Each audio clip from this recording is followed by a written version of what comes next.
طيب يا جدعان، في خلال فيديو النهارده هنتكلم على القصه المتسربه بتاعه مسلسل وندرمان، واللي طبعا احنا شفنا اول اللقطات الرسميه بتاعه المسلسل ده في خلال الاعلان التشويقي، واللي كان بينزل بالنسبه للمشاريع اللي هتنزل على منصه ديزني بلس خلال سنه 2025. فالمهم بلاش ان احنا نطول وتعالى نخش في التسريب على طول. وفي البدايه قبل ما اقول اي شيء، الكلام ده من المحتمل يكون صح ومن المحتمل ان هو يكون غلط، وده يعتبر كلام بديهي. بس ليه بفكرك بيه دلوقتي؟ هقول لك لان في حاجه بسيطه كده انا حاسسها ان ممكن تكون صح، الا وهي انه ممكن الكلام ده ما يكونش حقيقي، وده لان حاسس ان الوصف اللي موجود هنا هو نفس اللي احنا شفناه في المشاهد اللي كانت موجوده في الاعلان. بس بالرغم من كده هنتكلم برضو ونقول ايه الكلام اللي اتقال. والكلام اللي هقوله دلوقتي اللي بيخص المسلسل يعتبر هو تسريب جاي من شخص زي ما بيدعي ان هو كان معمول عليه تيست اودينس. ده واحد من الجمهور اللي مارفل بتجمعهم بحيث ان هم يشوفوا ردة فعلهم على الفيلم او المسلسل قبل ما ينزل. فالمفروض على حسب كلامه هو شاف القصه بتاعت مسلسل وندرمان وشاف الحلقات اللي مارفل عملتها، وهو هنا ذكر في البدايه ان هو المسلسل ده انتهى التصوير بتاعه في خلال شهر ابريل 2024. وحسب كلامه فالقصه بتاعت المسلسل او البدايه بتاعتها هي نفس البدايه والمشاهد اللي احنا شفناها في الاعلان اللي نزل. وبيبدا الكلام بتاعه بيقول ان هو الممثل يحيى عبد المتين اللي هيلعب الدور بتاع البطوله، هو جوه المسلسل هيكون بيجسد نفسه، يعني بيلعب الدور بتاع الممثل اللي اسمه يحيى عبد المتين، فهو مش هيبقى متقمص اي شخصيه. وهنشوفه ان هو بيعمل تجارب اداء وهيروح لشركه مارفل عشان يحاول يلعب دور شخصيه في العالم بتاع مارفل، وده لانه هيبقى حابب ان هو يكون جزء من العالم السينمائي بتاع مارفل اللي هو يعتبر الام سي يو. فاعتقد ان هي الرؤيه بالنسبه لك وضحت على ان ايوه هو هيجسد نفسه على انه بيعمل تجارب اداء لشركه مارفل دي. ايوه هي القصه بتاعت بدايه المسلسل، وهيبقى واضح قدامك ان هو بيتكلم على عالم مارفل وعلى المسلسلات والافلام اللي هم بيعملوها، وهو هيبقى نفسه ان هو يتخيل نفسه ويلعب دور بطل وسط الابطال الموجودين في العالم بتاع مارفل، اللي هم طبعا الافنجرز وغيرهم من الابطال التانيين. والمهم ان احنا هنشوفه جوه المسلسل ان هو بيترفض بكل الادوار اللي هو بيلعبها، وكل رفض هيتعرض ليه على كل دور هيحاول يلعبه عشان ينضم لعالم مارفل ويمثل جوه العالم ده في خلال الافلام والمسلسلات. كل رفض هيتعرض ليه هيخليه يحب العالم اكتر ويحاول ينضم ليه. والمهم طبعا هنلاقيه ان هو بيتعرض لاخر فرصه قدام عينه ان هو ممكن يستغلها صح، وهي بالنسبه له ان هو هيتسلل جوه استديوهات مارفل بحيث ان هو يدور على دور معين يثبت خلاله، وبالتالي يقدر ان هو يمثل في العالم بتاع الام سي يو او عالم استديوهات مارفل، واللي هو العالم السينمائي بتاع الافلام والمسلسلات. واللي هيحصل ان هو لما يتسلل جوه استديوهات مارفل هيقابل الذكاء الاصطناعي او الروبوت اللي باسم كيفن، واللي سبق وشفناه قبل كده في خلال مسلسل شي هالك، واللي شي هالك كانت بتتعامل معاه فعلا جوه استديوهات مارفل. وده طبعا في الحلقه الاخيره اللي كان فيها كروته كتير جدا، ويمكن دي الحلقه الوحيده اللي كانت كويسه خلاله، ان هم كسروا الجدار الرابع وخلوا انه كان في كلام ما بين المشاهدين وما بين الشخصيات. دي هي الحسنه الوحيده اللي كانت موجوده جوه المسلسل بالكامل. وطبعا الروبوت ده شفناه بعد كده تاني في خلال فيلم ديدبول اند وولفرين. وزي ما ذكر ان هو هنا لما يقابل كيفن هيقدر ان هو يعرف شويه اسرار عن عالم مارفل السينمائي ومعلومات كتير جدا عن الافلام وعن برضه الشخصيات اللي موجوده خلاله، ولكن كيفن مش هيعرفه الاسرار والمعلومات دي، وبعد كده هيخليه يمشي من هناك. واللي هيحصل ان هو الروبوت بتاع كيفن هيحبس يحيى عبد المتين جوه عالم الام سي يو نفسه، ومن هنا المسلسل الاحداث بتاعته هتبدا.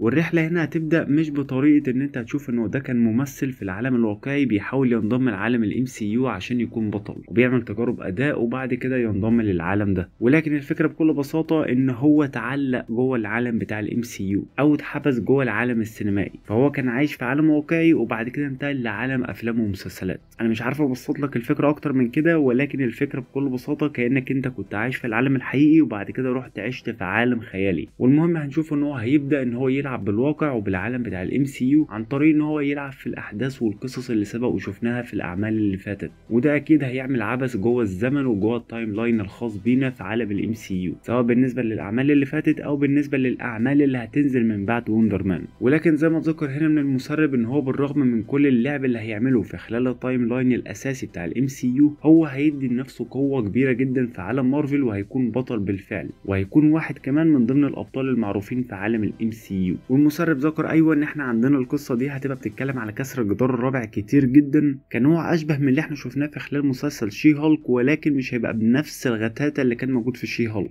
ممكن تشبهه كده بالكسر بتاع الجدار الرابع اللي كان بين ديدبول وبين الجمهور. وذكر برضه ان المسلسل هيبقى فيه هزار وهيبقى فيه مواقف مضحكه كتير، والحلو ان هو المشاهد اللي احنا هنشوفها هيبقى خلالها بيحاول ان هو يخلي نفسه البطل القادم والبطل الاساسي في عالم الام سي يو. يعني ممكن تعتبره ان هو بيحاول ينافس كل الابطال بحيث هو اللي يحتل الصداره ويكون البطل المشهور في عالم مارفل. ولكن برضو زي ما ذكر هنا ان هو كل اللي هو هيبقى عمال بيعمله في عالم الام سي يو، الروبوت بتاع كيفن اللي هو في الاساس حبسه جوه عالم الام سي يو هيبقى متابع ومراقبه عن كل حاجه عمال بيعملها. وبس كده التسريب بينتهي عند النقطه دي. عارف دلوقتي انه في حد يجي يسالني سؤال حلو، واللي هو بكل بساطه ان انا فهمت كل الكلام اللي انت بتقوله، ان هو ده يعتبر مسلسل هيبقى فيه كسر للجدار الرابع كتير زي مسلسل شي هالك وزي الافلام بتاع ديدبول، وهيبقى فيه تعامل او تفاعل ما بين الشخصيه الاساسيه وما بين برضو الجمهور اللي هو احنا كناس بتتفرج على المسلسل. بس السؤال هنا، هل دي هي القصه الاصليه بتاعت شخصيه وندر مان جوه الكوميكس؟ هقول لك بكل بساطه ودي حاجه واضحه جدا، الاجابه هي لا. وهتيجي تقول لي طب معنى كده ان يا مارفل لو التسريب ده طلع صح هل كده هتخرب الشخصيه؟ هقول لك برضو للامانه على حسب اللي انا شايفه الاجابه برضو ما زالت لا. وبالعكس مارفل اللي عملته منطقي جدا وكويس جدا ده لو فعلا التسريب ده طلع صح. هتيجي تقول لي ليه؟ هقول لك تعالى دلوقتي نفهم الموضوع بكل بساطه. الشخصيه دي بتاعت وندر مان جوه الكوميكس القصه بتاعتها مش بالسهوله اللي انت متخيلها. سيمون ويليامز اللي هو يعتبر الشخصيه بتاعت وندر مان كان رجل اعمال غني، وكان عنده الشركه دي كان بينافس بيها توني ستارك، وكان عنده طموحات جوه الكوميكس ان هو طبعا يكون احسن من العيله بتاعت ستارك، ولكن هو في النهايه فشل. وبعد كده لان هو عرف شخصيه بارون زيمو، وبارون زيمو من هنا استخدمه على انه يعمل عليه تجارب علميه، والتجارب اللي حصلت دي هي اللي خلت سيمون ويليامز يكون هو وندر مان ويبقى عنده القوه بتاعته بتاعت الكوميكس، واللي منها طبعا القوه ومنها السرعه والجسم الكويس اللي مش بيتاذي بسهوله وكل الكلام الكويس ده كله. فانا كده يعتبر اديتك كده لمحه سريعه على الشخصيه بتاعت وندر مان من الكوميكس، هي دي القصه الاصليه بتاعته. الفكره بقى هل الكلام ده منطقي ان يا مارفل تعمله دلوقتي في عالم الام سي يو؟ الاجابه زي ما قلت لك لا، لان من ناحيه انت عندك توني ستارك هو مات اصلا في عالم الام سي يو، فلو انت هترجع وبعد كده تجيب لي روبرت داوني جونيور يعمل كاميوهات بالدور بتاع توني ستارك والكلام ده كله، فاحنا كده هنعك الدنيا. روبرت داوني جونيور انضم ايوه عشان يلعب الدور بتاع دكتور دوم، فمارفل ممكن تخليه يعمل كاميوهات لشخصيات تانية. انا معاك في النقطه دي انه ده عادي ممكن يحصل، ولكن اللي احنا عارفينه انه روبرت داوني جونيور راجع عشان دور دكتور دوم لا اكتر ولا اقل. وما اعتقدش حتى لو هو كده روبرت داوني جونيور رجع بشكل رسمي للام سي يو ان هو هيرجع يلعب في شخصيه توني ستارك تاني، حتى لو يظهر على انه عيل صغير. حتى مارفل مش هترجع تعك الشخصيه بتاعت ايرون مان اللي هي اتقدمت، فبالتالي ما ينفعش ان هم يحكوا القصه بتاعت سيمون ويليامز وايه علاقته بالعيله بتاعت ستارك.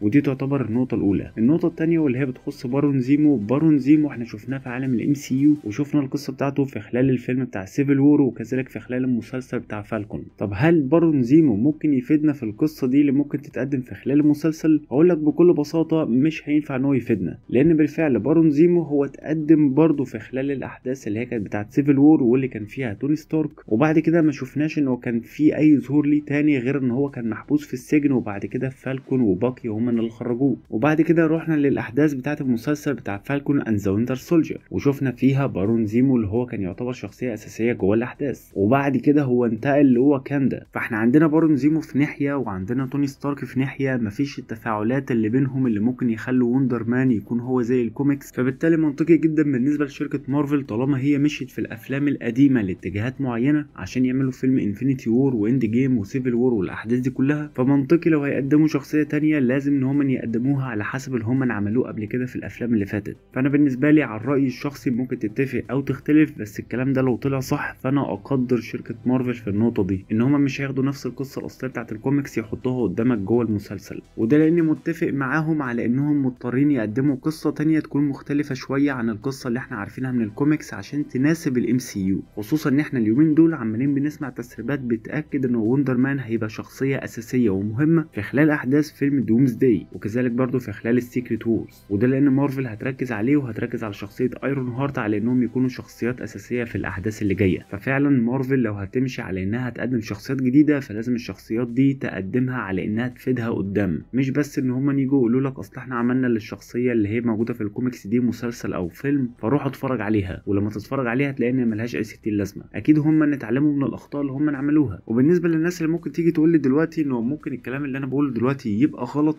ان يا مارفل مش بتغير في الاوريجين ستوري او القصه الاصليه بتاعت الشخصيه اللي بتتقدم في خلال الافلام او مسلسلات، فالناس اللي ممكن تقول كده احب اقول لك ان يا مارفل سبق وغيرت قبل كده في عالم الام سي يو القصه الاصليه بتاعت بعض الشخصيات، وده لان احنا كلنا عارفين وكيفن فاجي نفسه هو كان متكلم على الحوار ده اكتر من مره. عالم مارفل السينمائي مش هو نفس اللي موجود في الكوميكس بنسبه 100%. في حاجات ايوه تم اقتباسها من الكوميكس، الكلام ده حقيقي، وده اللي احنا شفناه قدامنا في خلال كل الافلام اللي فاتت. وعشان كده اغلبيه افلام، ان ما كانتش كل الافلام بتاعت مارفل وكذلك المسلسلات، تم اقتباسها من الكوميكس. وعشان كده بيقولوا لك ان هي مبنيه في الاساس على الكوميكس، بس هم مش بياخدوها بالحرف. فعندك على سبيل المثال فيلم ايرون مان الجزء الاول اللي احنا كنا عارفينه ان هو كان المفروض الممثل بين كينجسلي هيلعب الدور بتاع الشخصيه اللي موجوده في كوميكس ايرون مان واللي هي باسم ماندرين، واللي هو كان الفيلن بتاع ايرون مان واللي كان معاه الرينجز. ولكن في خلال ايرون مان الجزء الثالث الشخصيه دي وضح قدامنا ان هي ما كانتش الشخصيه بتاعت الماندرين، ده كان ممثل عادي كان بيلعب دور شخصيه تعتبر فيلن بالنسبه لايرون مان. فهو كان ممثل كان بيلعب دور هو مطلوب منه. هل الكلام ده موجود في الكوميكس؟ الاجابه هي بكل بساطه الكلام ده ما حصلش. فاحنا هنا مش هنلوم شركه مارفل على انها ما مشيتش على الكوميكس بنسبه 100%. وعندك برضو شخصيه واندا ماكسيموف، المفروض ان هي بنت ماجنيتو في عالم الام سي يو. لحد اللحظه الحاليه احنا مش عارفين هي بنت مين، واللي انت شفته في خلال مسلسل واندا فيجن ان هي بنت 2 موجودين في سوكوفيا. طب فين ماجنيتو؟ ليه ما فيش تلميح لماجنيتو؟ عشان بكل بساطه مارفل كان عندها مشاكل قانونيه في الموضوع بتاع الاكس مين اللي هم كانوا حقوقهم مع شركه فوكس. فشركه مارفل اضطرت نوعا ما تغير القصه الاصليه بتاعت شخصيه واندا عشان تناسب الاحداث بتاعت الام سي يو، ولكن ما مشيوش زي الكوميكس وقالوا لك ان هي بنت ماجنيتو والكلام ده كله اللي احنا عارفينه. وعشان كده ما كانش فيه تلميحات على الاكس مين الفتره اللي فاتت الا لما مارفل خدت الحقوق بتاعت الاكس مين ورجعوا في خلال فيلم ديدبول اند وولفرين، وهيكون ليهم الميوتنت ساجا اللي جايه. وعندك برضو شخصيه الانشنت وان اللي هي كانت موجوده في دكتور سترينج الجزء الاول. الشخصيه دي جوه الكوميكس المفروض ان هو كان ساحر وراجل مسن، مش شخصيه كده اللي هي نسائيه ولا اللي احنا شفناها جوه الفيلم بنسبه 100%. وكمان برضو هو كان راجل حكيم شويه. بس بالرغم من كده مارفل ما خدتش نفس القصه بتاعت الكوميكس وطبقتها بالنص في الافلام، خلوها شخصيه انثويه بدل ما هي شخصيه راجل، وخلوها ليها برضو ادوار معينه تلعبها في عالم الام سي يو. فالخلاصه ان مارفل مش هتمشي لك على الكوميكس بنسبه 100%، ولكن في الوقت الحالي خصوصا عشان هم مزنوقين عشان يعملوا دومز داي والسيكريت وورز، هم مضطرين يقدموا لك ويظهروا قدامك الاحداث المهمه والشخصيات اللي هي هتفيدنا قدام، ولكن مش هيستثمروا وقتهم وكل الفلوس اللي عندهم في ان هم ياخدوا لك قصه موجوده في الكوميكس يعملوها لك لايف اكشن، وفي الاخر يفشلوا ان هم يربطوا الاعمال دي مع بعض. وافتكر برضو زي ما قلت لك في البدايه التسريب ده مش مؤكد ان هو هيكون صح بنسبه 100%، ودي الطبيعه بتاعت كل التسريبات. وده لان اولا مارفل احيانا بتسرب بعض المعلومات اللي بتكون صح او بتكون غلط عشان تشوف ردة فعل الفانز، وثانيا احنا كلنا عارفين انه برضو حتى الناس الموثوقه احيانا بيطلعوا كلام غلط،